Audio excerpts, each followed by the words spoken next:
At this hour, the Warner Brothers lot is still. The sound stages rest in the dark. The famous water tower stands quietly against the night sky, and everything feels unhurried, softer than you've ever seen it. Before we begin, if you enjoy these peaceful documentaries, you can gently tap the like button and subscribe if you'd like more of them while you drift off. And if it feels relaxing, you can leave a simple comment. Maybe just the city or country you're listening from. It helps the channel grow, and it's always calming to see where everyone is drifting off from around the world. But no rush.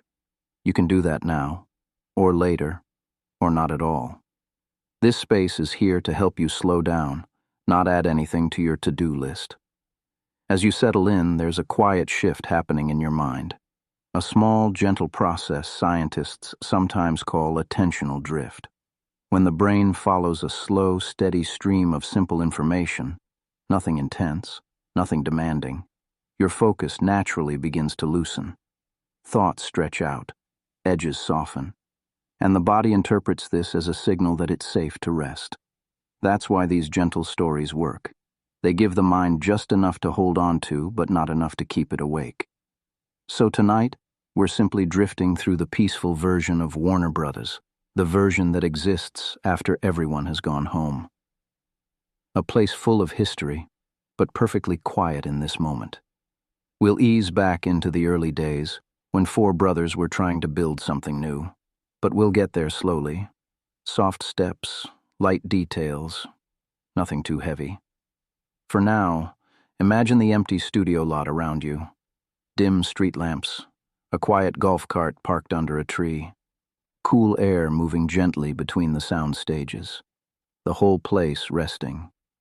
You don't have to stay completely awake for any of this. Let your thoughts wander if they want.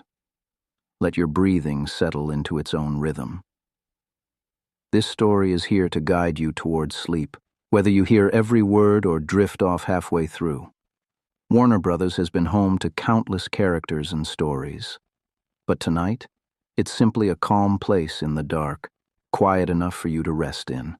And our slow journey is just beginning. In the quiet beginnings of Warner Brothers, there were simply four brothers, moving through the early years of the 1900s with a kind of quiet determination. Harry, the steady one; Albert, the organizer; Sam, the dreamer with a technical spark; and Jack, youngest, energetic, always reaching for more. Their story didn't start on a studio lot. It began far earlier, in the homes of immigrants who had arrived in America with almost nothing but hope and a willingness to work. The Warner family, originally the Wansel or Wanskolazer family, traveled from Poland to North America looking for a place they could build a life. Those early years were simple and humble, their days filled with small jobs, long hours, and the quiet rhythm of trying to make something steady in a new world.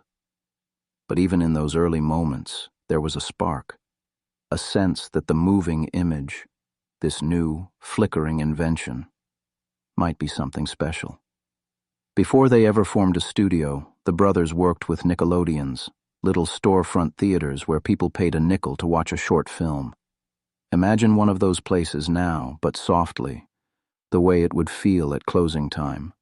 A wooden bench or two, a simple projector in the back, cooling after a long day. Dust floating lazily through a beam of leftover light.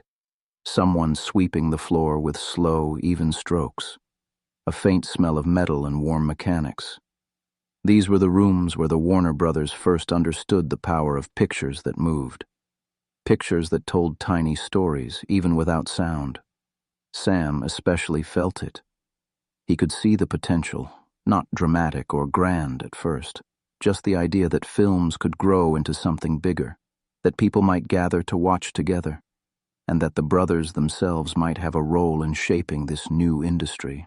Slowly, gently, the seed of a studio began to form, not as a plan, not as a blueprint, but as an instinct, a quiet feeling shared between them that they could create more than they could ever rent or borrow. No one knew, least of all the brothers, that these small, dim Nickelodeons would eventually lead to one of the most influential studios in the world. For now, their pace was slow, their dreams were small, and the foundation of everything was built in these quiet early moments, in simple theaters lit by the hum of a single projector. Before Hollywood, before sound stages and studio gates, the Warner Brothers story quietly passed through a place far from California sun, Youngstown, Ohio, a steel town, steady and grounded, with streets that carried the early hum of American industry. A place where people worked long days, loved their families, and found small moments of escape wherever they could, often in a darkened room, lit only by the flicker of moving pictures. It was here, in Youngstown, that the brothers opened one of their earliest ventures, a small, modest theater called the Cascade. Not a grand palace, nothing like the ornate cinemas that would come later, but a simple storefront with wooden chairs, a hand-painted sign, and the quiet promise of a 5-cent story. Imagine Youngstown then, not the version known today, but the early 1900s version. Brick buildings, narrow streets, horses and streetcars, the soft glow of gas lamps at dusk, the scent of coal in the air, people finishing long shifts and stepping into a little theater to forget the world for a few minutes. Inside the Cascade, the brothers learned what audiences loved. They watched faces light up, lean forward, smile, even laugh out loud at those silent little films. Each screening taught them something. Which stories drew people in? Which films made the room go still? Which ones sent people home talking more softly than they arrived? The projector would rattle and whir, warm metal clicking in steady rhythm. Reels were hand-threaded, frames occasionally jittering, small imperfections that somehow made it more human. This was Youngstown's contribution to the birth of Warner Brothers, a testing ground, a classroom, a quiet incubator for four brothers still figuring out who they were and what they could build together. People don't always think of Youngstown when they picture movie history. They imagine California, red carpets, studio tours. But in truth, the Warner story grew its first real roots right there in Ohio soil. The Cascade earned pennies at a time, nickels dropped into a tin box.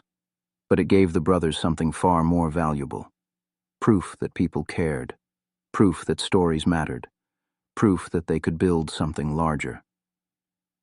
Those dim nights in Youngstown, projector humming, audience murmuring softly as films began, were the earliest heartbeat of what would become one of the greatest studios on earth. And as the brothers watched their little theater fill night after night, a quiet idea began to take shape. Maybe they could expand. Maybe they could create films themselves. Maybe this small community theater was just the first step in something much bigger. The seeds of Warner Brothers were planted right there, in Youngstown's glow, in the steel town's spirit, and in a little theater that gave four brothers their first real taste of what movies could mean. As the years drifted forward, the brothers began to notice a quiet restlessness within themselves. Running theaters, first in Youngstown, then in nearby towns, had taught them what audiences enjoyed. But a small, persistent thought kept rising to the surface. What if they could create the films themselves, instead of only showing them? It was not a sudden decision. It arrived the way dawn arrives, gradually, softly, almost unnoticed until the light is already there. The brothers began seeking out spaces where they could experiment with production, not studios in the modern sense, just simple rooms, rented warehouses, and open lots where sets could be built piece by piece. Picture one of those early production spaces now, but gently, as if seeing it through a quiet window, a dusty floor, a wall painted to look like a street corner, hand-lettered signs made with care but not precision.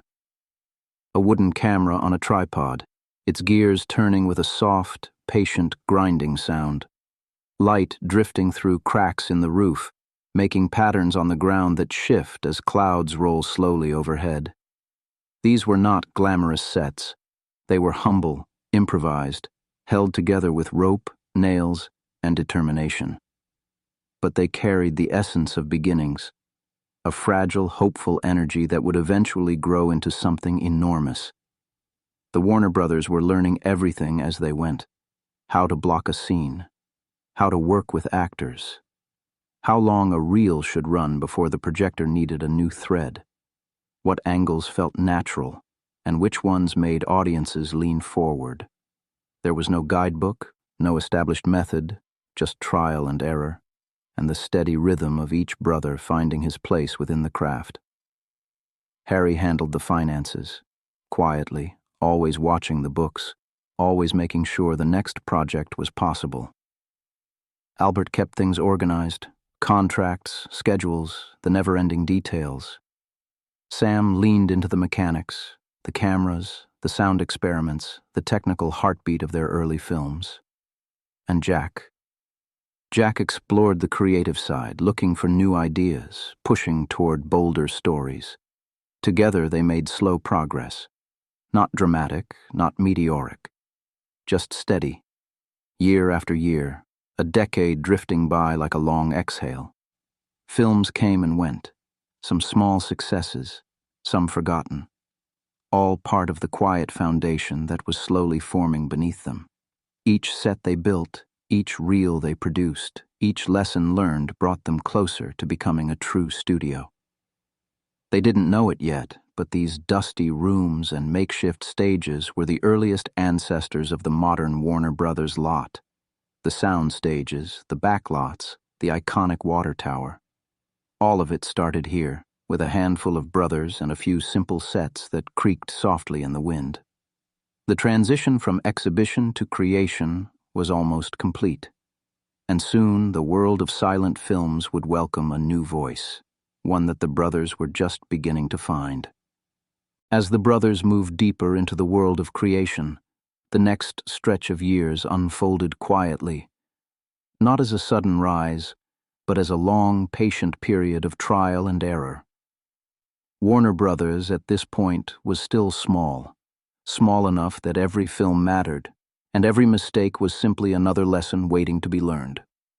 They rented modest production space on Sunset Boulevard, far from the polished studio lots that would come later. These were simple buildings, rooms with high windows, open air swirling with dust that glowed softly in the beams of afternoon light. The silent dramas they produced were short and earnest, simple stories of love, adventure, misunderstandings, and the small emotional beats that audiences could follow, even without words. Imagine one of those early sets now. Quiet, almost empty. A hand-painted backdrop, the brush strokes still faintly visible if you look closely. A wooden platform standing in for a porch or a parlor. A few props arranged just so. A table, a lamp, a doorframe that didn't quite feel solid. And in the center of it all, a hand-cranked camera resting on a tripod. Its operator, a patient figure in shirt sleeves, would turn the crank with steady rhythm, each rotation capturing moments of movement onto the delicate film strip inside. There was something calming about the pace of it. No rush, no loud machinery, just the soft clatter of gears turning, a whisper of film sliding past the lens, and actors moving through scenes as if performing inside a dream. The brothers were still learning the craft, each project teaching them something new. How much light a scene needed. How actors should gesture to convey emotion without speech. What angles made a room look bigger, and which ones made it feel cramped. Every film, whether it drew an audience or faded quietly, became another step in their slow, careful growth. Outside the rented space, Los Angeles was small, almost rural in some places. Horses clopping down dusty roads, orange groves where future neighborhoods would rise, the air carrying the scent of warm earth and ocean wind drifting inland. Inside, the Warner Brothers continued experimenting, not chasing success, but simply trying to understand how stories could be captured on strips of celluloid and shared with the world. These were the quiet years. Years where nothing seemed remarkable from the outside, yet everything important was happening beneath the surface. The studio was still small, but growing. Not fast, not dramatically, just steadily, like a plant learning where the sunlight is. The foundation was being laid through patient work, gentle persistence, and dozens of simple silent dramas that flickered softly on screens across the country. Soon, the entire industry would change. A transformation was coming, one that would alter the course of film history forever. But for now, in these quiet years of trial and error, the brothers were simply learning, building, and preparing for a future they could barely imagine. As the brothers settled into their rhythm of silent filmmaking, one of them began to notice something that the rest of the industry hadn't quite paid attention to yet. Sam Warner. He had always been the one drawn to the mechanics of filmmaking, the way gears meshed, the way lenses bent light, the way a simple machine could capture whole worlds in a few turns of a crank. And in those quiet years, Sam found his attention drifting to an idea most people considered impractical, unnecessary, or simply impossible. What if movies had sound? Not noise from the room, not a pianist accompanying the picture, but real sound. Voices, music, footsteps, recorded and played back at the same time as the images. At the time, it wasn't an obvious idea at all. Silent films worked. Audiences loved them. Theaters were built around the silence, with musicians, organists, and the rhythm of projection that everyone understood. Adding sound felt disruptive, expensive, uncertain. Most studio heads didn't see the point, but Sam did. He had come across a new technology called the Vitaphone, a system that recorded sound onto large circular discs like oversized records. These discs could be played in perfect sync with the film projector if both machines were started carefully and kept running smoothly. It wasn't flawless. The discs could skip, projectors could drift out of rhythm, and theaters would need new equipment, new wiring, new training just to make it all work. But Sam felt a quiet conviction that this was the next step. Not because it was flashy, but because it made storytelling more human. Imagine one of those Vitaphone discs now, large, heavy, with faint grooves circling toward the center. Technicians would place the disc onto a turntable-like mechanism, carefully lowering the needle until it touched the surface with a soft, gentle hiss. At the same moment, another technician would start the projector, its internal machinery waking up in a familiar clatter of gears. If the two machines aligned, the voices, music, and movement would blend together in a way no audience had ever experienced before. The early tests were simple. Musicians playing, people speaking, basic scenes recorded with sound. But to Sam, they felt like magic. He worked tirelessly, quietly persuading his brothers, meeting with engineers, pushing through skepticism, and searching for a way to bring sound to the Warner Brothers slate of films. While others dismissed the idea, Sam saw a doorway, a gentle shift in the future of storytelling, a chance for movies to feel more alive, more immediate, more connected to the people watching them. He didn't shout about it. He didn't brag. He simply kept moving forward, step by step, believing that if they could make sound work, it would change everything. And soon, the industry would discover just how right he was. The world of silent film was about to meet its first true whisper of sound. In 1927, a quiet revolution arrived, not with fanfare, not with fireworks, but with a single voice suddenly breaking through the long, familiar silence of the movie screen. The Warner Brothers had taken a risk on a new project called The Jazz Singer. It was, on the surface, a simple story, a musical drama starring Al Jolson. But what made it different was something audiences had almost never experienced. Real sound, clear voices, music synced to the picture, moments that felt alive in a way silent films never could. The night of the premiere was calm and cool, people gathering outside the theater with a soft buzz of anticipation. Most expected just another musical, perhaps a novelty with a few recorded songs. No one truly understood how different this evening would be. Inside, as the lights dimmed, the audience settled into their seats, the hush of a crowd ready for a show. The projector began to turn, its familiar mechanical hum filling the room. For a while, the film played like any other silent picture. Black and white images, actors moving gracefully through their scenes, the music drifting from the Vitaphone discs. And then, it happened. A moment so small in structure, yet so enormous in impact.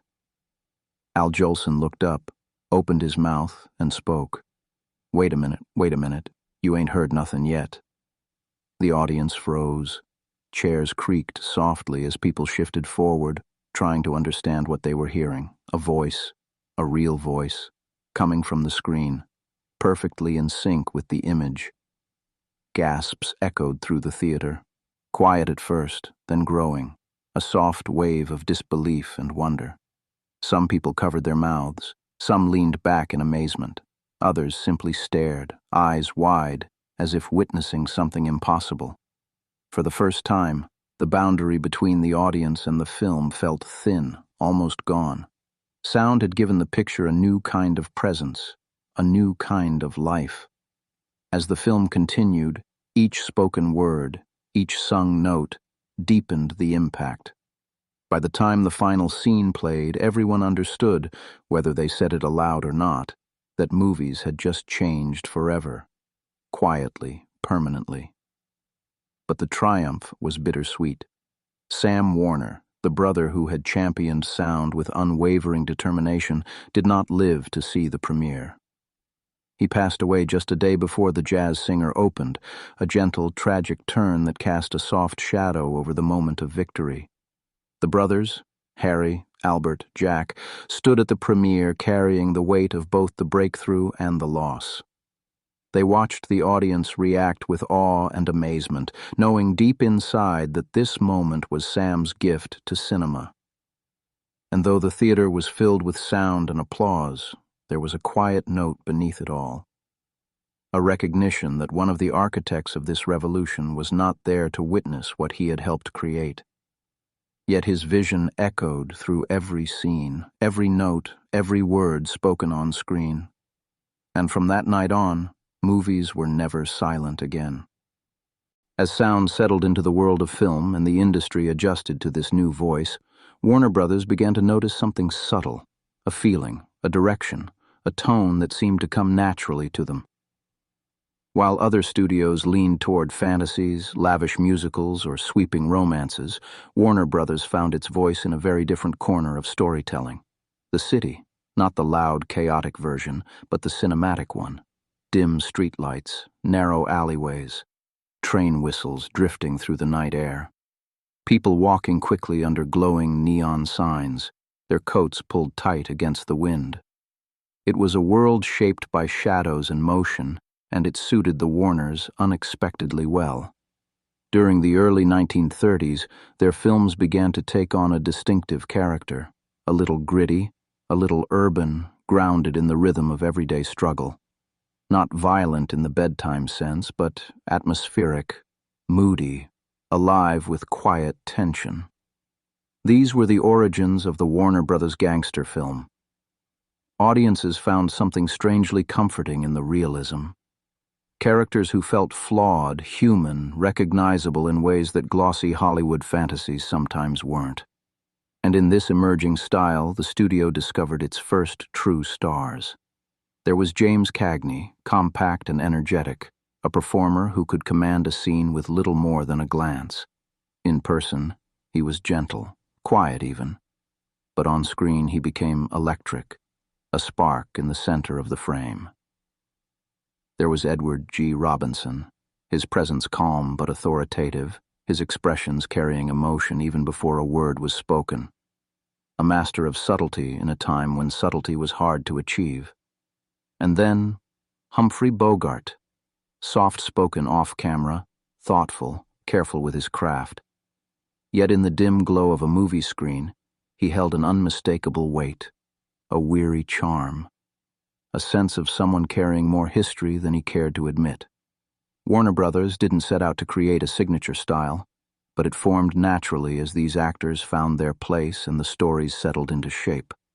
The films moved with a certain rhythm, quick dialogue, tight scenes, urban settings framed with soft pools of light and patches of deep shadow. The studio lot itself began to reflect this identity. Backlot streets were built that looked like fragments of Chicago, New York, Cleveland, and other American cities whose stories lived in the alleys and sidewalks. At night, these sets were quiet, empty, their brick facades and fire escapes resting peacefully until morning. The brothers watched their studio grow into something distinct, a place where grounded human stories felt natural and honest, a tone that was confident but never polished to the point of losing its texture. It wasn't glamorous, but it was real, and audiences connected with that. In these years, Warner Brothers found something invaluable, an identity, a feeling, a signature that set them apart in a city filled with competing dreams. Quietly, softly, the studio had found its voice. As the 1930s settled in, Warner Brothers had begun to grow into itself, not only through its films, but through the physical place where those stories were made. The studio lot became a small city of its own, alive by day, and beautifully still at night. Imagine walking through it now, long after the crews have gone home, when everything slows down to a gentle, peaceful hush. The sound stages, those enormous barn-like buildings, stand quietly in rows. Their metal walls catch the last traces of moonlight, faint reflections shimmering in calm silver tones. During the day, these stages are full of life, actors, lights, ladders, distant shouts, and camera chatter. But at night, all of that fades. The heavy doors are closed, their numbers painted in bold white letters, Stage 4, Stage 7, Stage 12. Inside, the air rests still and cool. The echo of the day lingers only faintly, a memory of footsteps, the soft clunk of equipment being moved, faraway laughter caught between takes. If we were to open one of those doors just a little, we'd see the dim outline of an empty set, a half-built apartment interior, windows with painted skylines, a staircase that looks sturdy but leads nowhere, props arranged just off camera, waiting to be placed, waiting to be needed again. Costumes hang on long metal racks lined up neatly, trench coats, dresses, uniforms, each one carrying a story that ended hours ago and will begin again tomorrow. Their fabric sways ever so lightly when a breeze moves through the room, almost like breathing. Further down the lot, the prop department sleeps. Wooden crates, glass bottles, lamps, telephones, suitcases. Thousands of objects gathered like a quiet museum of stories yet to be told. Everything rests, and the silence feels soft and warm, not empty, but peaceful. And then, the most iconic corner of the lot, the street back lot, where entire cities were built within a few blocks.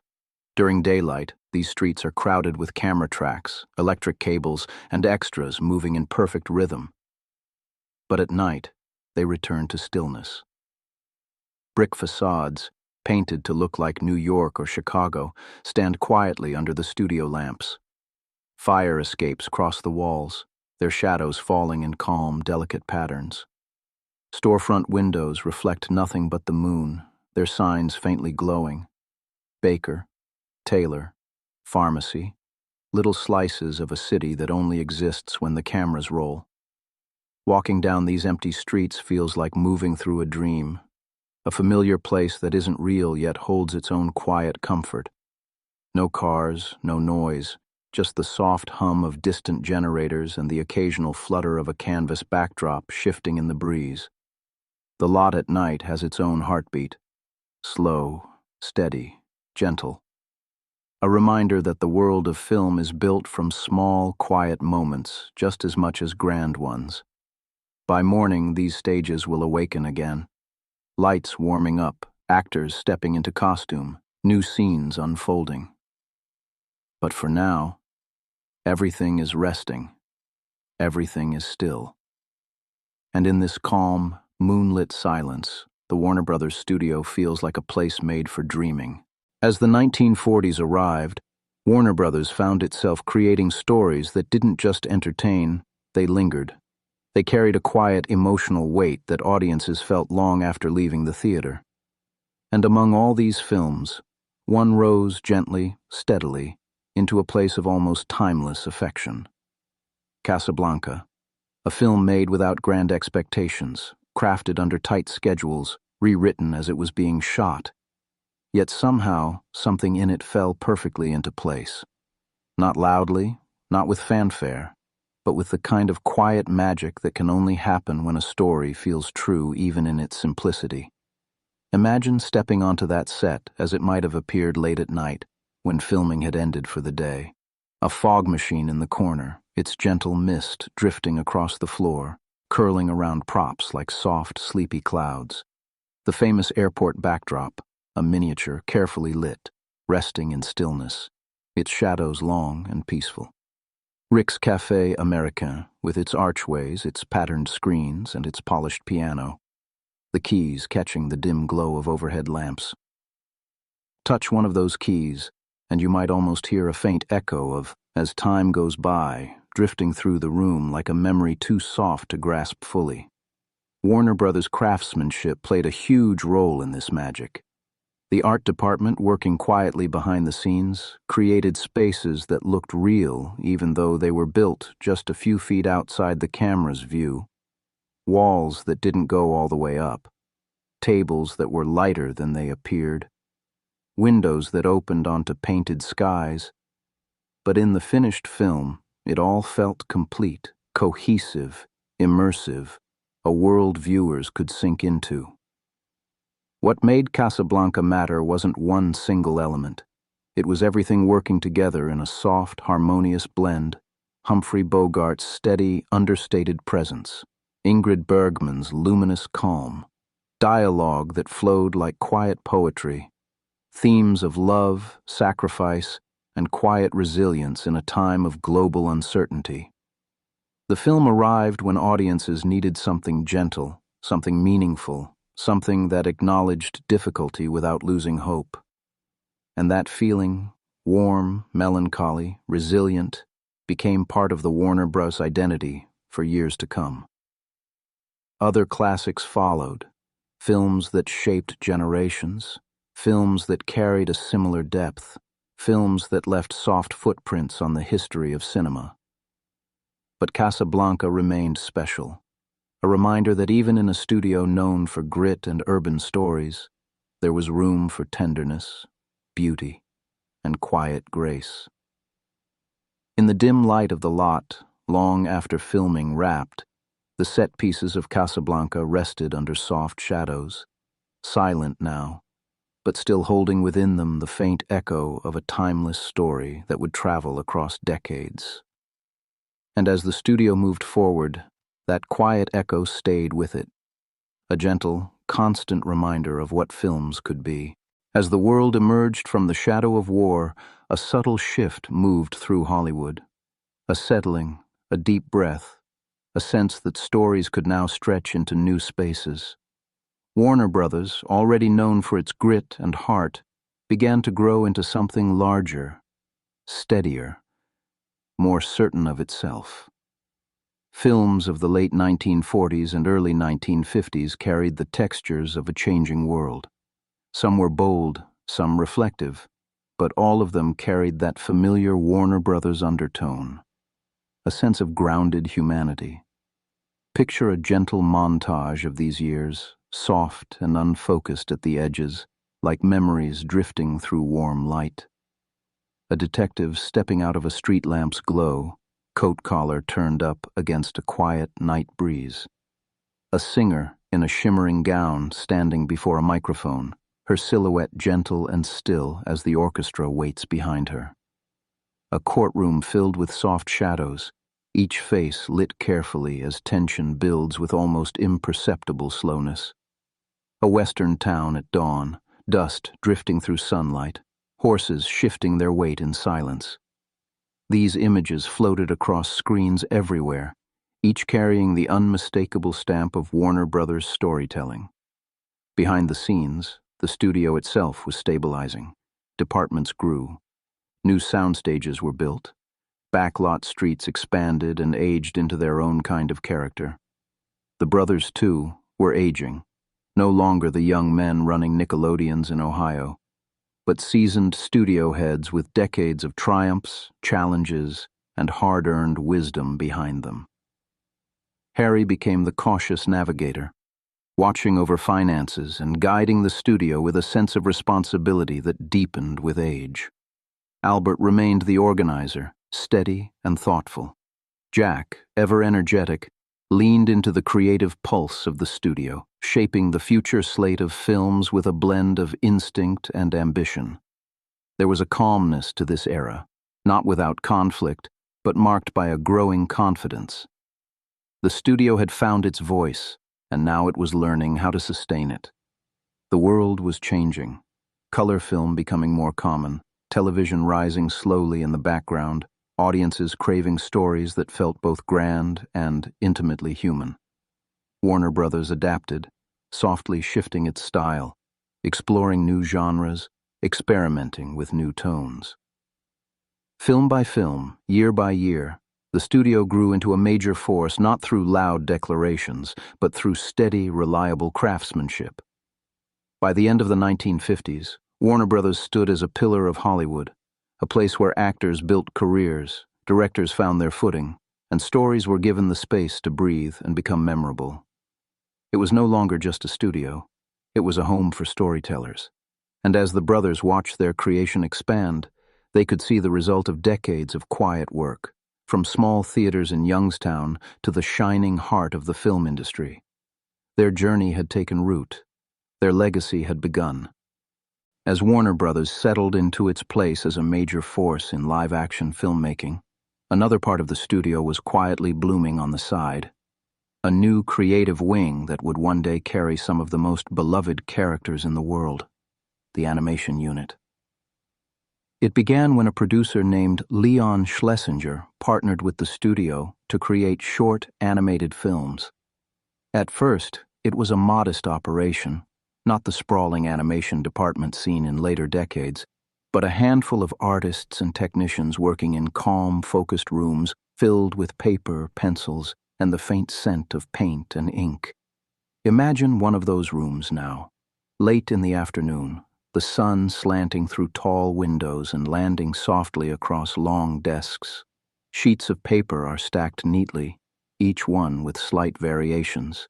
An arm raised a little higher, a mouth shaped into a different vowel, eyes widening or narrowing by the smallest of degrees.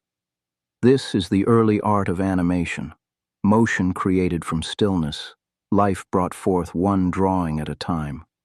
Pencils scratch lightly across clean white pages, their sound soft and rhythmic, almost like rain on paper. Artists lean forward, their movements patient and steady. No rush, just the gentle repetition that turns simple lines into expressive characters. Nearby, inkers work slowly, tracing over pencil lines with thin, careful brush strokes. The ink glides smoothly, leaving deep, consistent lines that define the final look of each frame. Then come the painters, filling in colors on clear sheets of celluloid. Dabs of muted red, gentle blues, warm yellows, applied with soft focus and practiced ease. The cells hang on drying racks, hundreds of them, each one a tiny sliver of time in a much larger sequence. When stacked together, they form a burst of motion, a hop, a wink, a quick spin of energy and personality. Leon Schlesinger managed this new wing with a blend of business sense and cheerful independence. He wasn't a hands-on animator, but he understood the magic that these artists were creating. A new form of storytelling, playful and expressive, that felt unlike anything else on the Warner Brothers lot. While the big live-action productions filled sound stages with lights and voices, the animation unit thrived in its own little world. Quiet, concentrated, tucked away in corners where imagination was given room to wander and experiment. No fog machines here, no grand sets, just sheets of paper and the soft, steady rhythm of artists drawing their way into a new era of entertainment. And though no one knew it yet, these gentle beginnings would soon give birth to characters who would outlive decades, cross generations, and become some of the most recognizable figures in the history of animation. For now, though, everything is simple: pencils, ink, paint, and a small group of dreamers quietly shaping the future one frame at a time. As the animation unit found its rhythm, the artists began shaping characters that would soon feel like old friends, figures drawn in pencil lines, colored in soft layers of paint, and brought to life with a sense of charm that seemed effortless but was anything but simple. The first of these was Porky Pig, a kind, gentle character with a shy smile and a stutter that made him endearing rather than awkward. He wasn't loud, he wasn't flashy. He was warm, a steady presence who quickly became a favorite. Then came Daffy Duck, full of motion, full of mischief, a little chaotic in the most delightful way. Where Porky was calm, Daffy whirled across the screen with an energy that felt spontaneous, yet was crafted with meticulous care. Even in his wildest moments, there was a softness in the way he moved, the arcs of animation gracefully guiding his antics. And then, one of the most iconic characters in all of animation emerged from a few strokes of a pencil. Bugs Bunny, laid back, confident, a little cheeky, but always graceful, always composed, even when the world around him spun into cartoon chaos. His relaxed posture, his casual wit, his gentle, "Hey, what's up, Doc?" felt almost like a whisper to the audience, a reminder that humor didn't have to be loud to leave a lasting impression. These characters came alive not only through drawings, but through the remarkable voice work of Mel Blanc. Mel was known as the man of 1,000 voices, yet in person he was calm, pleasant, soft-spoken. He brought shading and nuance to every syllable he performed, giving each character a distinct heartbeat. His Bugs was confident but easygoing. His Daffy was frantic but lovable. His Porky was earnest and sweet. Across the years, his performances became the invisible thread that tied the entire animated world together. Why did these cartoons have such cultural staying power? Why do they remain beloved across generations? Perhaps it's because they were built with sincerity. They were playful, yes, but never careless. Each frame was crafted by hand, each gesture refined, each line of dialogue spoken with purpose and warmth. They offered a kind of simple joy, humor that could be shared by children and adults, stories that reminded people of the value of cleverness, kindness, and a touch of irreverence. And beneath all the laughter, there was a quiet artistry, the movement of pencil on paper, the sound of Mel Blanc in the recording booth, the gentle glow of animation cells drying on racks. These characters were more than drawings. They were part of the fabric of Warner Brothers, a legacy of... While the animators were busy bringing characters to life frame by frame, there was another artist working quietly in a different corner of the Warner Brothers world, a man whose talent shaped the emotional rhythm of every cartoon. Carl Stalling. He wasn't on screen, and he didn't draw, but he understood movement in a deep, intuitive way. He could feel the timing of a joke, the arc of a gesture, the flutter of a character's expression long before the final frames were ever assembled. Stalling created the musical language of Looney Tunes, a sound that became iconic, yet began in the softest, simplest moments.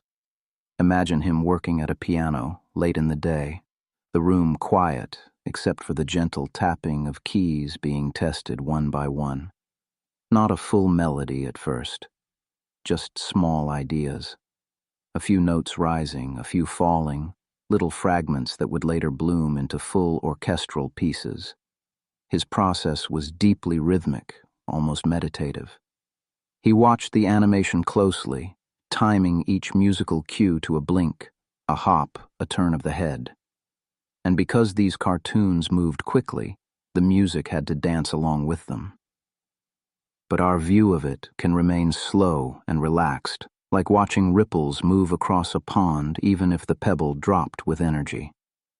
To bring Stallings' ideas to life, Warner Brothers used a full orchestra, a group of musicians whose instruments blended together in warm, rich tones. Picture them now in a softly lit recording stage, violins resting on shoulders, their bows moving in smooth, delicate arcs, cellos humming with gentle depth, woodwinds offering light, airy notes that drift across the room like soft breezes, percussionists waiting quietly, adding touches of rhythm with the lightest tap of a mallet. Even though the final music could feel playful and energetic, the act of creating it was surprisingly calm, musicians following Stallings' baton with careful attention, their sound rising and falling in harmonious waves. Stalling often blended classical music with his own compositions, weaving in pieces from famous operas and symphonies in ways that felt both whimsical and respectful. But the true magic of his work came from how precisely he matched the music to the movement on screen. A single footstep received a gentle pluck of strings. A raised eyebrow earned a soft, curious trill. A character pausing in thought might be accompanied by a faint, playful flutter of flutes. These touches gave the cartoons their beating heart. Not loud, not overwhelming, but intricately alive. And though audiences often remembered the jokes and the characters, much of what made the cartoons so charming, so enduring, was the music beneath it all, crafted by a man who understood how sound could guide emotion with the lightest possible touch. Carl Stallings' legacy became an invisible thread woven through decades of animation, a gentle reminder that behind every laugh was a quiet artist carefully shaping the rhythm of joy. By the early 1950s, a new kind of glow was spreading across American homes. Small, steady, and quietly transformative. Television. Families gathered around tiny screens, their living rooms softly lit by black and white images that flickered in comforting rhythm. Shows were short, sponsors were local, and the medium felt simple, almost quaint. But to the film studios, including Warner Brothers, this little glowing box felt like a whisper of change. Not a threat at first, more like a question, a shift in how people spent their evenings, a new rhythm in the flow of entertainment. Warner Brothers, a studio built on theatrical runs and the magic of the big screen, approached television cautiously, not fearful, but curious, determined to understand it before leaping into something uncertain. At first, the studio held back. Some believed television would fade, just another passing invention. Others, including Jack Warner, watched more closely, studying how audiences responded. And gradually, the studio began to see that this new medium was not replacing film, but becoming something of its own, a companion to it, a quieter, more intimate form of storytelling. So Warner Brothers adapted, slowly, deliberately, as was their way. They licensed their older films for television broadcasts, allowing classic movies to find new life in the soft glow of living rooms. Audiences who missed a theatrical run could now experience these stories in the comfort of home, sometimes with a baby sleeping nearby, sometimes after a long day's work, sometimes as the final calm before drifting into sleep. The studio also began producing shows specifically for television, westerns, detective dramas, and family series designed for weekly viewing. These weren't the sweeping productions of the silver screen, but smaller, cozy narratives that fit naturally into the new domestic rhythm of TV. With this shift, Warner Brothers' branding evolved too. The familiar WB shield appeared not just before films, but briefly before television shows.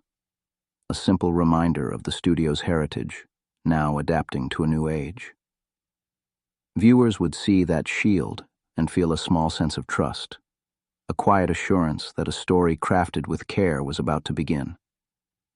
Throughout the 1950s, the studio learned how to balance both worlds, the grandeur of cinema and the steady intimacy of television. And in that slow adaptation, Warner Brothers found something valuable, a way to stay connected to audiences everywhere, whether in a darkened theater or a softly lit living room. It was not a dramatic transformation, but a gentle, thoughtful evolution, one that helped carry the studio into the next chapter of its long and winding story.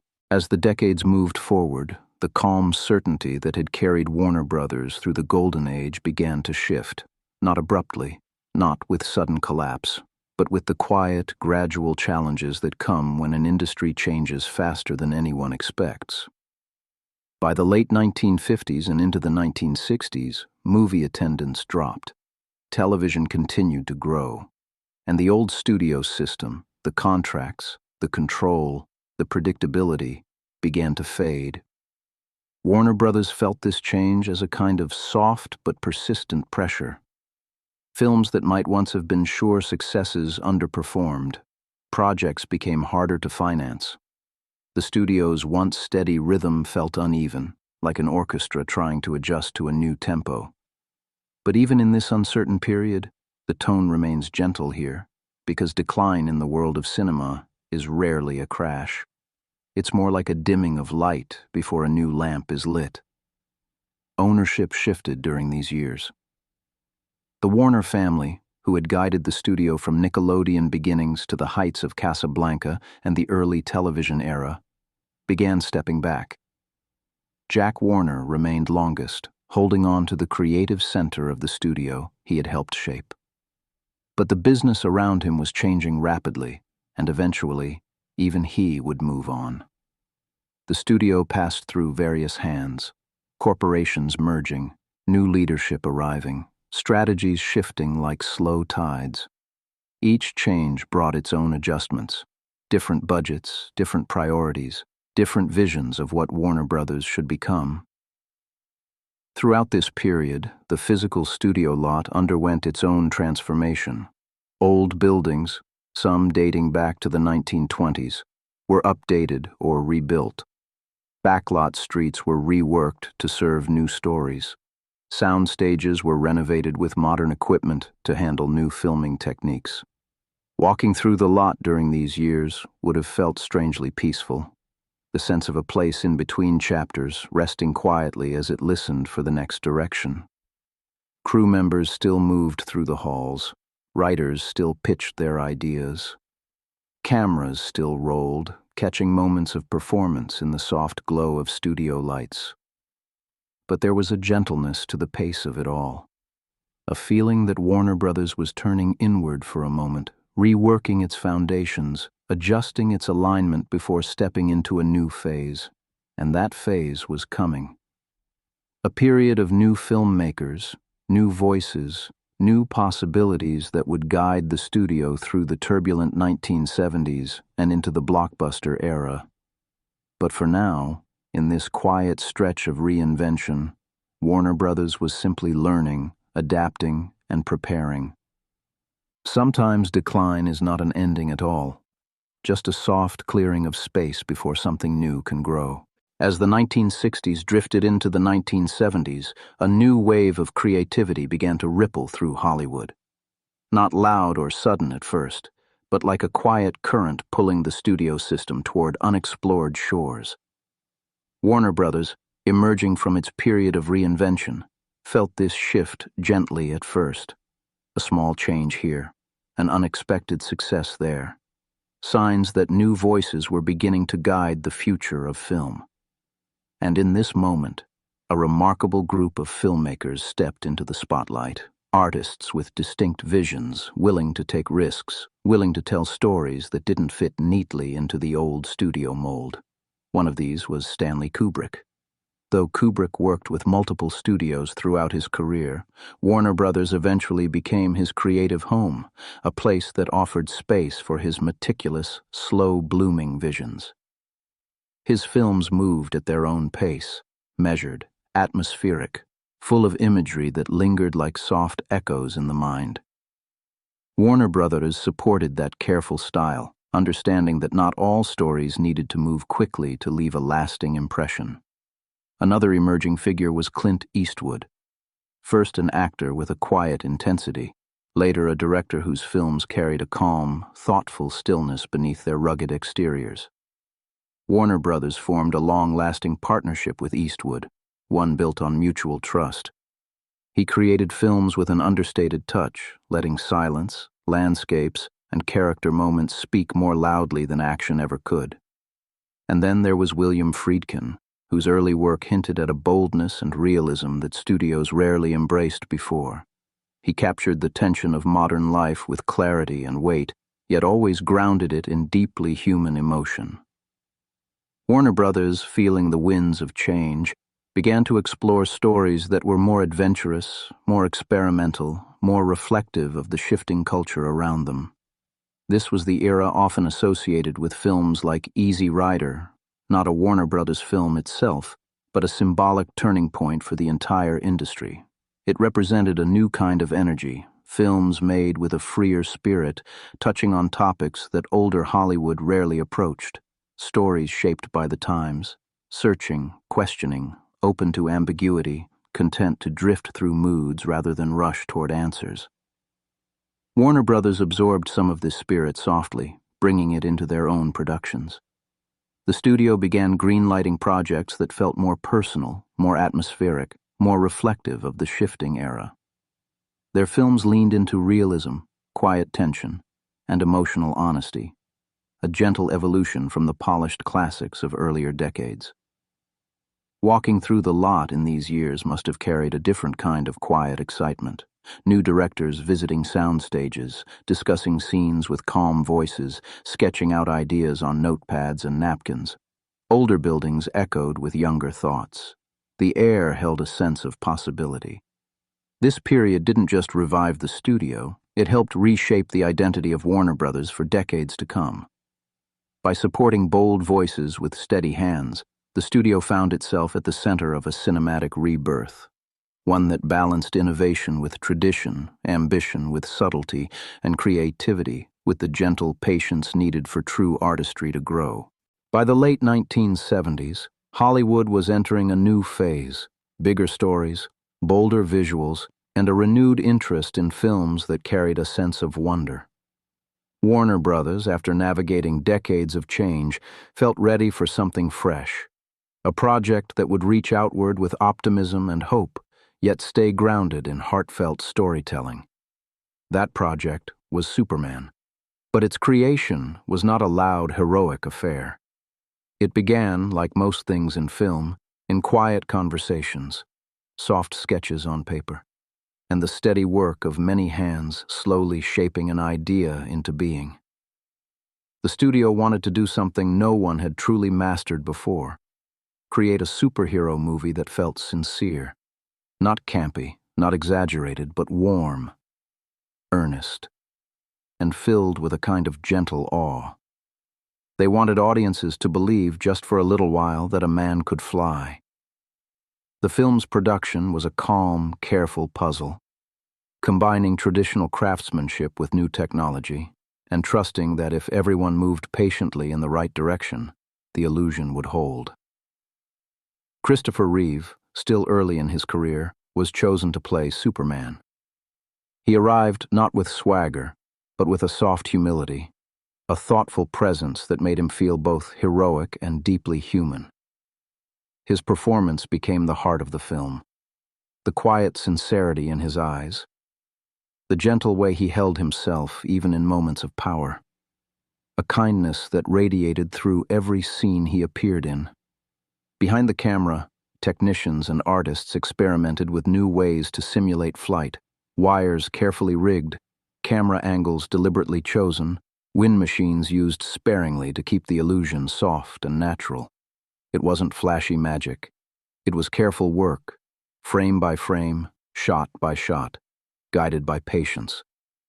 The score, composed by John Williams, brought a tender hopefulness that rose gently from the orchestra. Not overwhelming, but uplifting in a way that lingered long after the film ended. When Superman finally reached audiences in 1978, something unexpected happened. People believed. For 2 peaceful hours, the world felt lighter, more possible, more open to wonder. The film didn't just entertain, it comforted. It reassured viewers that heroes could be kind, that goodness could be simple, and that even in a complicated world, hope could still feel real. This quiet sincerity is what revived the superhero genre. Before Superman, superheroes were mostly seen as light, playful characters, fun but not cinematic. After Superman, studios realized these stories could hold emotional weight, they could inspire, they could be mythic and gentle at the same time. Warner Brothers had created something that didn't shout its significance, but carried it softly. A film that offered both escapism and comfort. Walking through a theater lobby in 1978, you might have seen a younger audience leaving with smiles and an older audience leaving with something like quiet nostalgia. The film connected to people in a way that transcended genre, feeling almost timeless from the moment it arrived. And with that soft, hopeful leap, Warner Brothers entered the blockbuster era, guided not by noise or spectacle, but by the simple, steady belief that stories can lift us, if we let them. As the 1980s drew to a close, Warner Brothers prepared to revisit another legendary hero, but this time through a lens unlike anything audiences had seen before.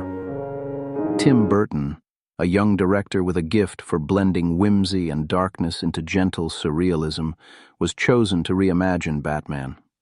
Not the bright, campy version that lived in earlier decades, but a moodier, more atmospheric world. A Gotham that felt like a dreamscape, full of depth and shadow. Yet even in its darker tones, Burton's vision carried a softness. A quiet, Gothic elegance that made the world feel more like a painting than a place. A storybook city with tall, impossible buildings and streets bathed in silvery, moonlit haze. Imagine stepping into one of those sets late at night after filming has wrapped. The towering Gothic facades stand quietly under dim lights, their windows glowing faintly as if holding whispers of stories left behind. Street lamps curve overhead, casting long, gentle shadows across wet cobblestones that reflect the soft shimmer of the artificial moonlight. Gotham's skyline rises in the distance, stark silhouettes against a painted sky, their edges softened by drifting theatrical mist. Even in stillness, the sets feel alive, breathing calmly in the cool nighttime air. Michael Keaton's Batman brought a thoughtful quiet to the role, a restrained, introspective presence that contrasted beautifully with the bustling world around him. The suit, the cape, the slow, deliberate movement.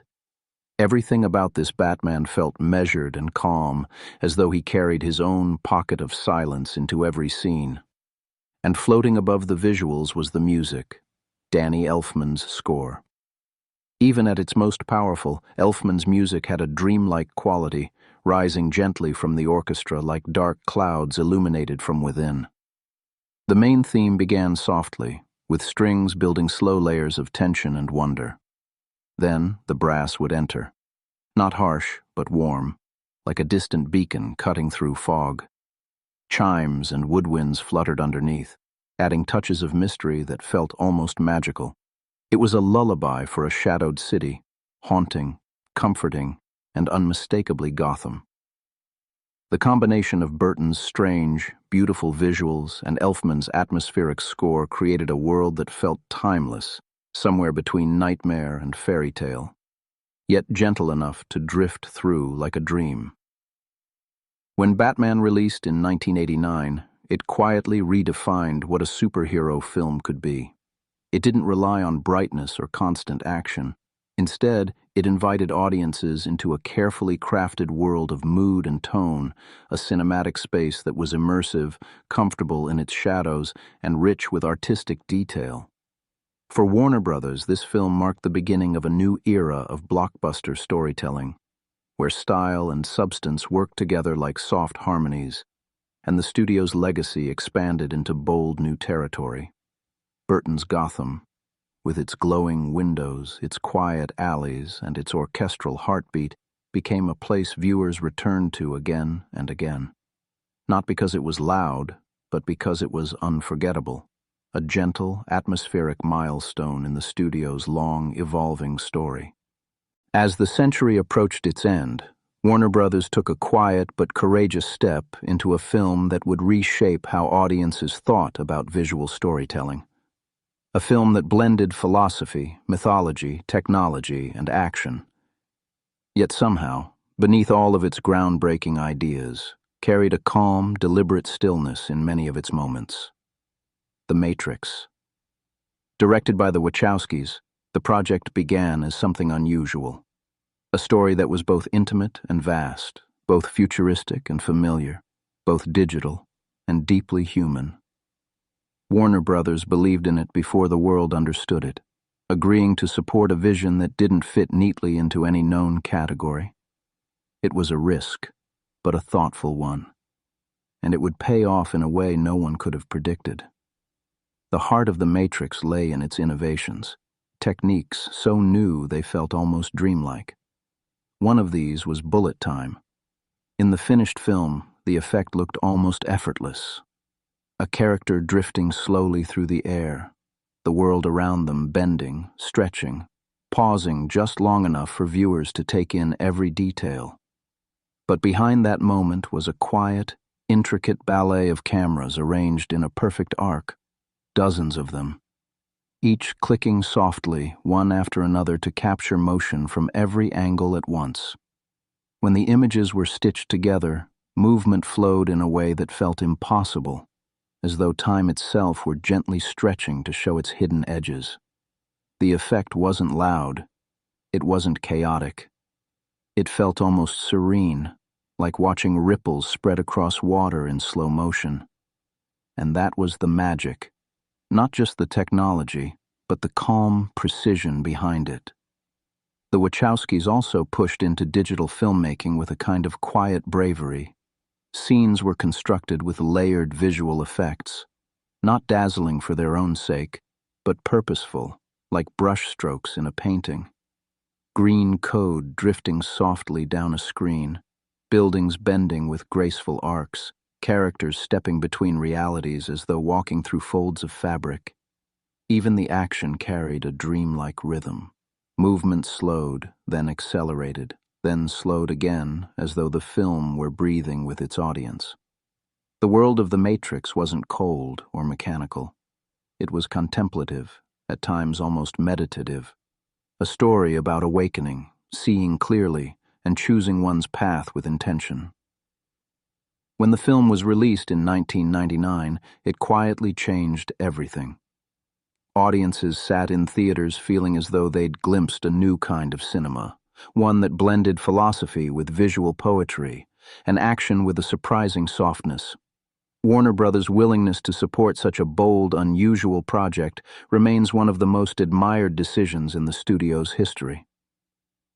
It was a reminder that great innovation often comes from quiet confidence, from trusting artists to follow their instincts into the unknown. And as the credits rolled, many viewers stepped out of the theater with a calm sense of wonder, as though the world around them had shifted gently, just enough to be seen with new eyes. As the early 2000s unfolded, Warner Brothers stepped into a new chapter, one unlike anything the studio had ever experienced before. A chapter where imagination, craftsmanship, and quiet world-building would blend together to create a global cultural moment. This chapter began at a train station, with a boy who didn't yet know he was a wizard, Harry Potter. When Warner Brothers acquired the rights to the series, there was a gentle certainty, a feeling, a whisper that these stories might become something special. And soon, they did. To bring Hogwarts to life, the studio assembled a team of artists, designers, and set builders who approached the task with both reverence and calm creativity. Imagine walking through those sets after filming had wrapped for the day. The great hall sits empty, its floating candles softly dimmed, long tables polished after meals that never truly happened, yet somehow felt real. Costumes hang neatly on racks nearby. Robes with embroidered house crests, scarves in muted stripes, wizarding hats that tilt at just the right angle. Each piece made with care, each carrying the quiet magic of a world being stitched into existence. Props fill entire rooms, shelves lined with potion bottles, each labeled in graceful handwriting, stacks of spell books, edges worn to look ancient, quills resting in inkwells as though their owners had simply stepped away for a moment. The castle itself, stone corridors, moving staircases, shadowed passageways, was crafted with detail so thoughtful you could almost hear the soft echo of footsteps from characters who felt, to many viewers, like lifelong friends. But what made Harry Potter a worldwide phenomenon wasn't just the sets or costumes. It was the feeling, the gentle nostalgia woven through every frame, a longing for childhood, for wonder, for belonging, for the comfort of a warm common room on a winter night, for friendships that felt steady and true. Warner Brothers built this feeling with patience and consistency. Across 8 films, they allowed the world to grow slowly, in real time, alongside its audience. Year by year, set by set, scene by scene, the franchise deepened, never rushing ahead, always embracing that soft storybook atmosphere. When the films released, audiences of all ages experienced something rare, a shared cultural moment that spanned generations. Children, parents, and grandparents sat together in darkened theaters, each connecting to the magic in their own quiet way. For some, it was nostalgia. For others, discovery. For many, comfort. Warner Brothers. Investment in this universe did more than create a successful series. It opened the door for future global franchises. Stories told with care, built over many years, gathering communities from all over the world. But at the heart of it, Harry Potter remained something simple. A well-crafted place people returned to when they needed a moment of wonder, a moment of warmth, a moment of gentle escape. Even now, walking through the preserved sets feels like stepping into a dream. Quiet, inviting, familiar in a way that tells you the story lives on, not just on film, but in the soft corners of memory. And for Warner Brothers, the success of this franchise was not just a triumph. It was a reminder of the timeless power of thoughtful world-building, gentle imagination, and stories that speak to the child still living softly inside every grown heart. Over the course of a century, as Warner Brothers changed, adapted, and grew into new eras of storytelling, one symbol remained at the heart of its identity. A small, steady reminder of the studio's presence before every film began. The Warner Brothers shield. It appeared quietly, like a signature at the corner of a letter, simple and familiar. Yet it carried with it the entire history of the studio. Imagine it now, slowly materializing against a soft background. A crest-shaped outline, curved at the top, tapering gently at the bottom, framing the 2 initials that have traveled through time, W and B. Over the decades, the shield shifted in style, each version reflecting the visual language of its moment while never losing its recognizable shape. It began in the gold shield era, a warm metallic emblem that glowed softly like polished brass. Not flashy, but elegant in its simplicity. The gold shield would sit against clouds, cityscapes, or quiet gradients, its reflective surface catching light as though it were a piece of carefully crafted jewelry. This was an era when logos had weight, a sense of permanence and tradition. As the industry moved into the late 20th century, the shield transformed again, shifting gently into the blue gradient era. The gold softened into cool tones, rich blues, soft purples, and glowing highlights that made the shield feel more cinematic, more modern. This version of the logo often opened films with a calm drift across the screen, its colors blending like watercolor as the orchestra swelled gently underneath. For many viewers, this blue shield became a symbol of comfort, a quiet promise that a Warner Brothers story was about to begin. And then, as design language evolved into cleaner, simpler forms, the studio embraced a new look, the modern minimalist era. The shield flattened, lines sharpened, colors reduced to clean whites and blues. A fresh clarity emerged, lightweight, streamlined, and peaceful in its simplicity. This new version never felt abrupt. It arrived softly, much like each of the logos before it, carrying forward the same shape, the same initials, the same quiet identity, but in a form suited to the digital age. Seeing the shield evolve is like watching the studio breathe across time, inhaling, exhaling, refining itself while staying connected to its origins. Every era of the logo reflects a chapter of Warner Brothers history, from the classic years of golden Hollywood to the expansive decades of global franchises to the sleek landscapes of modern filmmaking. And yet, no matter how the colors shift or how the lines are drawn, the feeling remains the same. A gentle, familiar emblem appearing at the start of a story. A soft doorway opening into another world. As the Warner Brothers shield continues to appear across decades of film, it does more than introduce a story. It creates a feeling. A quiet, comforting one that often settles over the viewer before the first scene even begins. There is a simple bit of psychology behind this, one that softly explains why symbols like the WB shield feel so grounding. Humans are deeply connected to repetition and recognition. When we see something familiar, a shape, a sound, a pattern, the brain relaxes. It doesn't have to work hard to interpret what it's seeing. Instead, it slips gently into a more restful mode known as cognitive ease. It's the same reason a favorite book cover or a familiar melody can bring a quiet sense of warmth. Logos work that way too. A symbol like the WB shield becomes a soft anchor in the mind, something steady in a world that constantly shifts. Each time it appears, the brain quietly notes, "Ah, I've seen this before. I know what this means." That moment of recognition releases a small, calming signal. A gentle lowering of tension, a subtle easing of mental effort. This is part of what psychologists call pattern recognition, the comforting act of connecting the present to something familiar from the past. For film lovers, the Warner Brothers logo may be tied to childhood memories, favorite movies, or simply the softness of settling into a theater seat while the lights dim. Over time, the shield becomes more than a design. It becomes a doorway, a threshold the mind associates with stories, imagination, and safe emotional territory.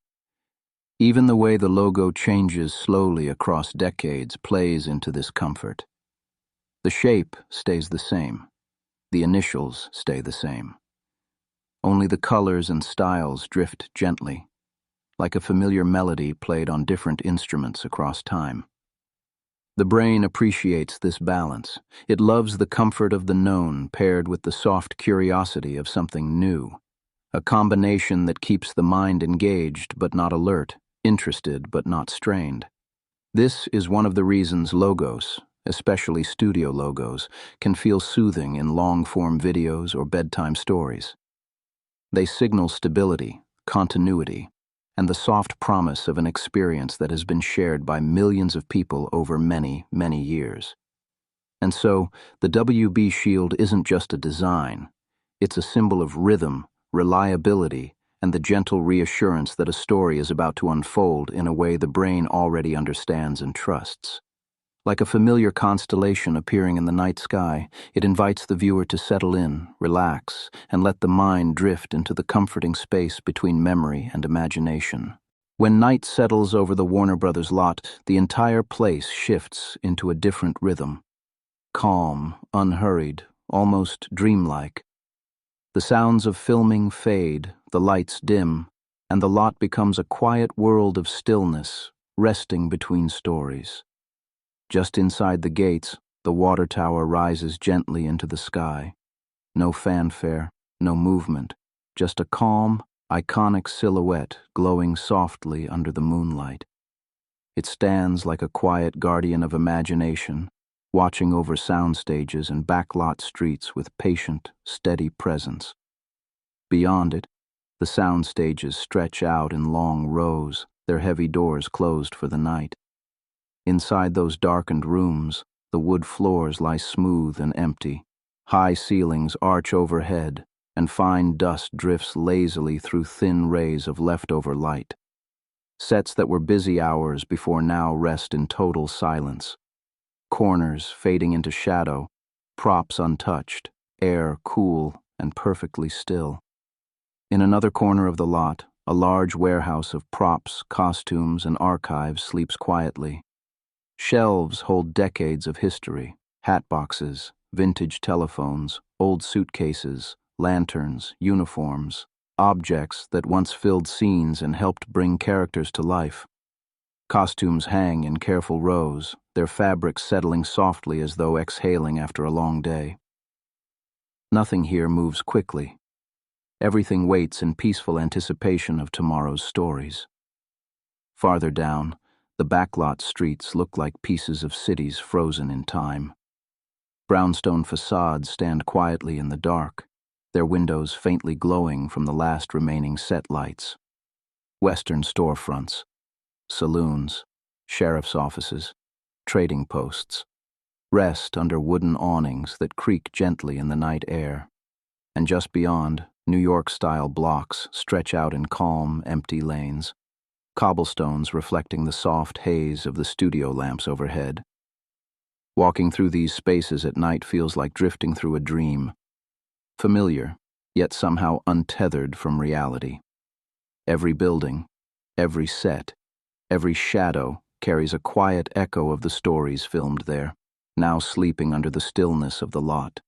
It's in this nighttime hush that the Warner Brothers studio feels most magical, a place where imagination rests, where the past gently lingers, and where tomorrow's stories wait patiently in the dark, ready to awaken with the first morning lights.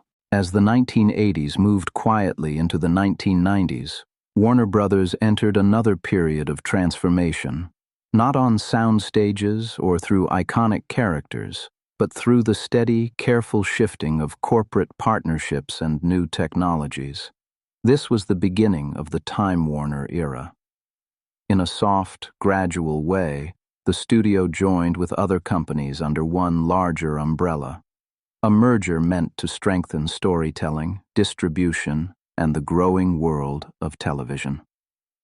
Corporate transitions can sound busy or abrupt, but in reality, this shift happened slowly, a gentle blending of resources, talent, and long-term visions. Warner Brothers became part of a broader family, one that included publishing, broadcast networks, and emerging cable channels that carried stories into homes around the world. It was a quiet expansion, but an important one. Cable television was rising, bringing with it a new rhythm of viewing.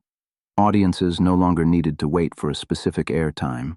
Stories could unfold on dedicated channels that played shows day and night, like a soft, continuous stream. And within this growing wave, premium TV began to take shape.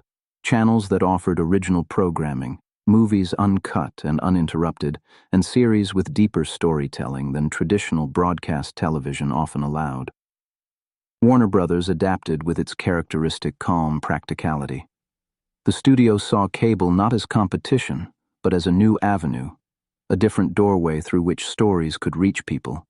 Films from the Warner Library found second lives on cable channels, playing late into the night for viewers relaxing on couches or drifting toward sleep. Shows that began modestly gained entire followings thanks to reruns on cable networks. A gentle reminder that stories sometimes grow in unexpected ways when given the right space. The Time Warner partnership also brought new stability.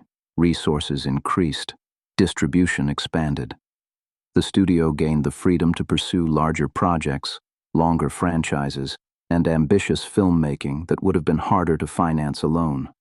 In this era, Warner Brothers quietly transformed from a traditional movie studio into a multimedia home for storytelling across formats: film, television, cable, and later, digital platforms. The merger didn't change the soul of the studio. It simply gave it room to breathe, grow, and reach audiences in more gentle, continuous ways. Looking back, the Time Warner era feels like a calm bridge, a segment of the studio's timeline where long-standing traditions met new possibilities, and where Warner Brothers learned to stretch beyond theaters into the soft glow of living rooms everywhere. And as cable and premium TV continued to rise, the studio prepared quietly for a future where long-form storytelling would become as important as the films that built its legacy. As cable television matured, one branch of the Time Warner family began to glow a little brighter, not with noise or frenzy, but with a quiet confidence in the power of thoughtful storytelling. This was HBO. What began as a premium channel slowly evolved into a home for series that felt deeper, richer, and more cinematic than what most viewers had experienced on television before. Warner Brothers, as part of the larger Time Warner network, watched this evolution unfold gently, a slow gathering of creative voices who wanted to tell stories with patience, with craft, and with room to breathe. Shows like The Sopranos arrived with a steady, grounded tone, not flashy, not hurried, but deliberate and character-focused. Scenes lingered, moments unfolded quietly. The storytelling felt closer to literature than television, drawing people in through subtlety and depth. Then came The Wire, a series built with deep compassion and soft observational realism. Its pacing was unhurried, its characters complex, its world layered like a tapestry revealed one thread at a time. Viewers didn't just watch it, they settled into it, absorbing its rhythms and its quiet truths. Other shows followed: 6 Feet Under, Deadwood, Boardwalk Empire, and many more, each one displaying a gentle trust in the intelligence of the audience. Nothing was rushed. Nothing was simplified. The storytelling unfolded the way a long conversation might, slow, thoughtful, full of small details that resonated long after the credits rolled. For Warner Brothers, this prestige era of HBO was more than a programming success. It represented a broadening of what television could be. Stories no longer needed to fit within tight structures. They could take their time, explore emotion, explore silence, explore fleeting moments that might have been cut from traditional formats. This shift encouraged writers, directors, and actors to approach television with the same care as a feature film, sometimes even more. And gradually, watching HBO became a kind of ritual for many viewers. A quiet hour in the evening when they could sit, breathe, and let a story unfold at a gentle human pace. The success of these series helped elevate Warner Brothers' presence in the evolving media landscape, showing that the studio could support bold storytelling not just in theaters, but also in the quiet corners of living rooms where viewers curled up to follow stories week after week. In the prestige era of HBO, the art of storytelling took on a new softness. Less about spectacle, more about connection. Less about speed, more about resonance. And in these calm, carefully crafted stories, Warner Brothers found yet another way to touch audiences with emotion, depth, and gentle, lasting impact.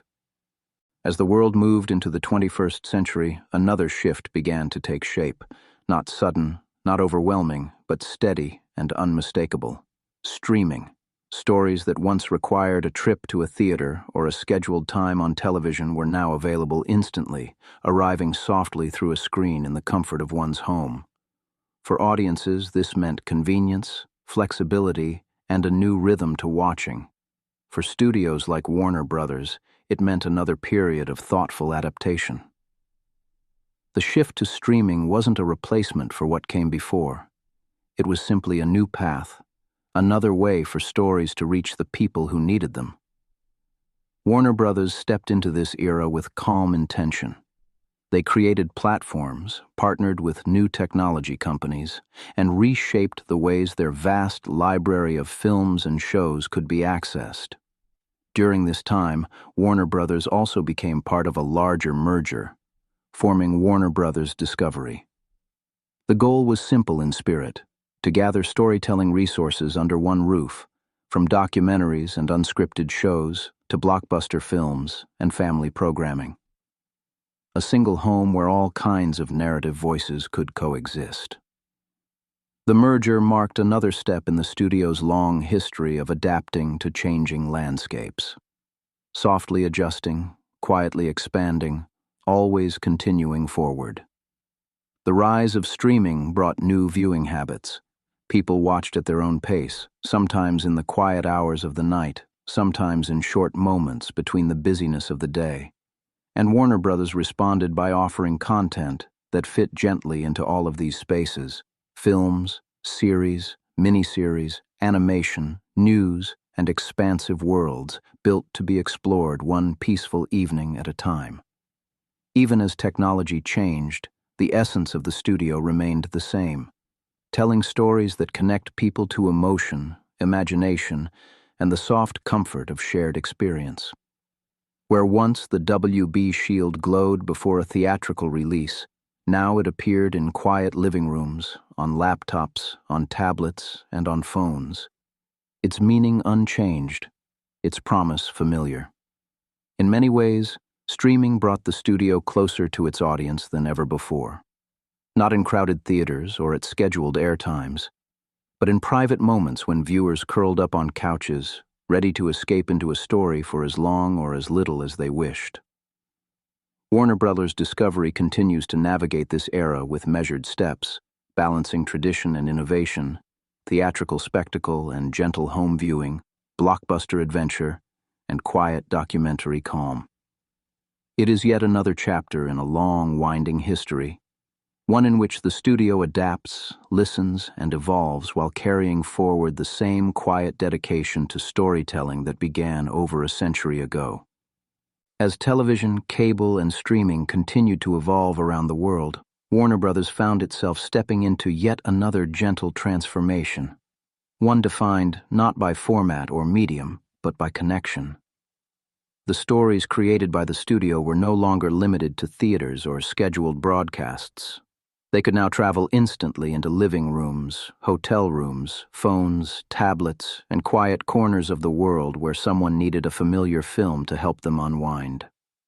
This era brought forward something subtle yet powerful: the global audience. People from different countries, speaking different languages, living in different time zones, could all watch Warner Brothers stories at the same moment, sometimes discovering them for the first time, sometimes returning to them like comforting memories. The studio began preserving, restoring, and organizing its enormous library with new care. Decades of films, series, cartoons, documentaries, and timeless classics all prepared for the digital shelves of streaming platforms. Imagine that library now, a calm archive of glowing screens and servers, each holding thousands of hours of storytelling. No rush, no urgency, just quiet availability, waiting patiently for the next viewer to begin a journey. This period also brought new collaborations. Writers and directors who had grown up with Warner Brothers films began creating their own stories under the same banner. A passing of creative energy from one generation to the next. Shows were developed that traveled across continents. Films were released with simultaneous global premieres. Characters that began in comic books found new life as cinematic universes. Documentaries, true crime series, and family programming grew alongside blockbusters and quiet dramatic films. It was a tapestry, carefully woven, expanding softly in all directions. And through mergers, Time Warner, Warner Media, Warner Brothers Discovery, the studio learned not just to adapt, but to integrate new forms of storytelling. The combination of cable networks, prestige television, and streaming technology created a kind of gentle ecosystem, one where stories of all kinds could live together peacefully. A late-night viewer in one country might watch an HBO drama. Someone thousands of miles away might put on a classic WB film to fall asleep to. A family elsewhere might enjoy animated stories that trace back to the earliest days of the studio's new creative wing. Different people, different moments, but connected by a shared thread. Stories carrying the WB shield into homes everywhere.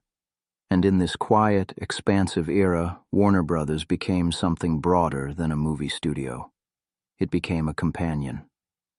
A steady presence in the background of daily life, offering comfort, escapism, and soft moments of imagination whenever needed. The transition into the digital age was not dramatic or chaotic. It was gradual, steady, and almost gentle. A natural continuation of a century-long journey in which the studio always found a way to meet audiences where they were.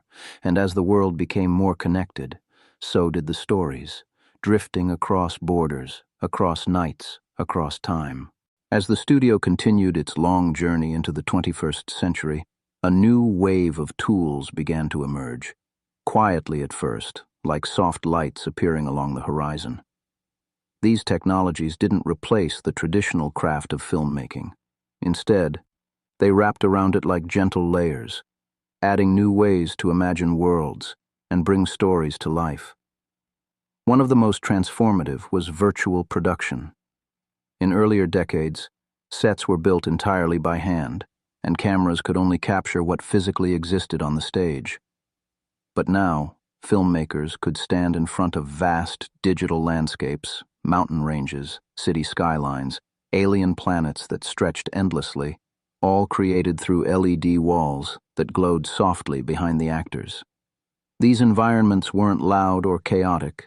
They were calm, controllable, responding to the light and movement of the real world. A director could adjust a sunrise with a quiet tap on a screen, let it warm the scene by a few more degrees, or shift the color of a cloud with gentle precision. Actors no longer had to imagine entire worlds on green screens. They could look around and see their environment glowing all around them, a soft blend of physical set pieces and digital artistry. Alongside virtual production, CGI continued to evolve with a kind of graceful subtlety. Gone were the early days of rigid computer graphics. Modern CGI could mimic the movement of water, the sway of grass, the glint of sunlight on metal, all with a level of detail that felt fluid and natural. In the hands of Warner Brothers artists, CGI became not a spectacle, but a gentle extension of imagination. A dragon wing, a distant castle, a futuristic skyline, each crafted with care, meant not to overwhelm, but to support the story as softly as a musical score. Modern filmmaking tools also changed how crews worked. Lightweight cameras that could move with ease, drones that drifted through the air like quiet mechanical birds, editing software that allowed entire scenes to be shaped and refined with slow, precise movements of a mouse or stylus. Sound design evolved too, recorded with clarity that captured even the softest whisper. Color grading tools painted films with hues that shifted emotion as gently as changing weather. Each innovation was another brushstroke in the evolving art of storytelling. Warner Brothers embraced these tools with steady curiosity, not chasing technology for its own sake, but exploring how each advancement might serve the stories they wanted to tell. Actors, writers, directors, and artists of all kinds found themselves working in a landscape where imagination had fewer limits and more ways to become real. Yet even as the tools changed, the heart of filmmaking remained the same. A collaboration of people quietly building worlds for audiences to enter, one peaceful moment at a time. As we come to the end of this long journey, it becomes clear that Warner Brothers' legacy is not defined by any single film or merger or technological shift. It is something quieter, something steadier, something that has unfolded gently over more than a century of shared human experience. From the early Nickelodeon days to the rise of Hollywood, from black and white dramas to soaring superhero films, from hand-painted animation cells to the silent hum of digital servers, Warner Brothers has been a constant companion in the background of everyday life. Its stories traveled from theater screens to living rooms to laptops to the phones we carry in our pockets. Different places, different eras, yet always offering the same quiet invitation.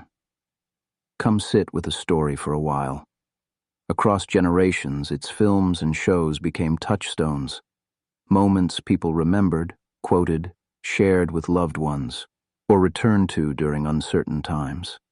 A quiet evening with Casablanca, a childhood morning laughing with Bugs Bunny, a late-night episode of an HBO drama that lingered long after the credits faded, a family gathering to watch a wizarding world come alive, a theater filled with gentle awe as a man in a cape took flight for the very first time.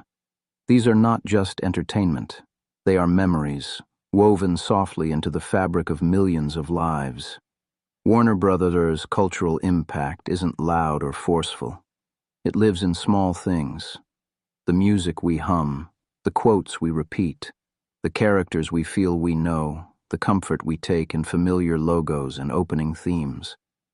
It lives in the artists who found a space to create, the filmmakers who told the stories that mattered to them, the crews who worked quietly behind the scenes, and the audiences who connected with their work in personal, gentle ways. Even after a century, the studio continues to adapt, changing tools, changing mediums, changing forms, yet always returning to the simple truth that stories bring people together. In a world that moves quickly, the legacy of Warner Brothers is a reminder of the lasting value of imagination, craft, and the quiet magic of watching a story unfold one frame at a time. It is a century-long thread connecting past to present, dreamers to audiences, and storytellers to the people who find comfort and wonder in their creations. And as the studio continues forward, its legacy remains a soft, steady light, a beacon for anyone who finds peace in letting a story carry them into another world, if only for a little while. As the studio steps into the next chapter of its long, winding journey, there is no need to guess what the future will bring. Stories have always found their way, sometimes through film reels, sometimes through glowing screens, and sometimes through simple ideas shared from one person to another. Warner Brothers, after more than a century, continues to move forward in that same gentle rhythm, not racing toward the unknown, but walking steadily into it with open hands.